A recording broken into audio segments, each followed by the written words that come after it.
really happens is that organizations like that are the strongest ones in Judaism.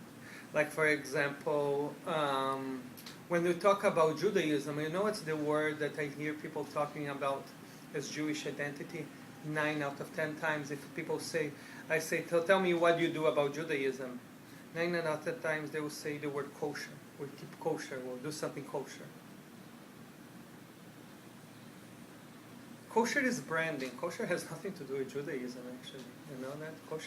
Kosher is just a way that those people created a multi-billion-dollar industry. Wow. In Judaism that never existed up to not long ago, actually. You know when the word kosher was created and applied to food? After the Industrial Revolution. Before, you did not apply kosher to food. You say the Jews eat in a certain way. But the whole branding and we paying a percentage of the food to these people that are doing that, in a world where people starve and people are paying extra for a specific food just to have a letter K, that's an aberration. That's like the opposite of God's intention would be, because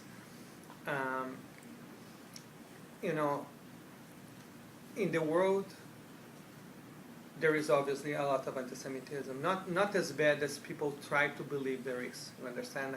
I can assure you that none of you is going to get killed for being Jewish in this lifetime. I can tell you this. You can be killed for doing other stupid things, but being Jewish is not gonna kill you. You know, but in reality, when you you look at the Jewish environment, I want you guys to understand what, I'm going to tell what is right, and I'm going to tell you what is wrong with Judaism today.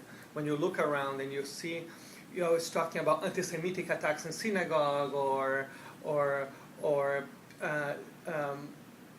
Aminejad said that he will do blah blah blah blah. Let me explain something to you. How many people in your life that said, I'm going to beat you up, or I'm going to sue you, or beat you up? And how many people that didn't say did it?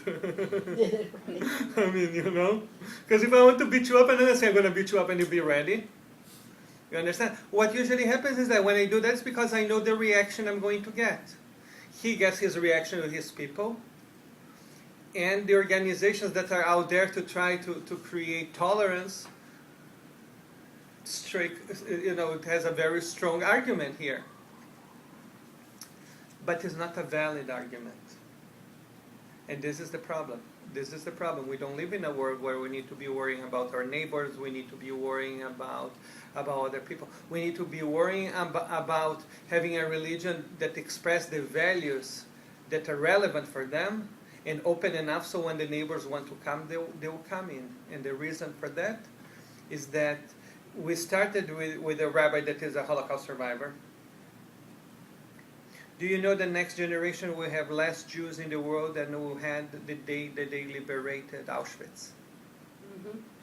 It's going to be the first generation that will have less than the Holocaust, which means the world population has tripled or multiple fourfold since World War II. Which means that the Jewish policies, the way we dealt with intermarriage, the way we dealt with Gentiles coming to be Jewish, and the way we marketed Judaism has done such a much more efficient work to kill Judaism than Hitler did. Because Hitler put in all the effort and trillions of dollars of European money to create a system to kill Jews. He was not as efficient as Jews were on their own. And now we're feeling. And now you're feeling.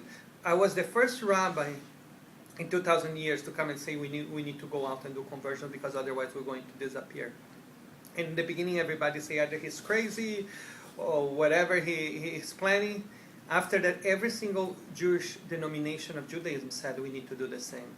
Because they're looking at the same numbers I'm looking right now.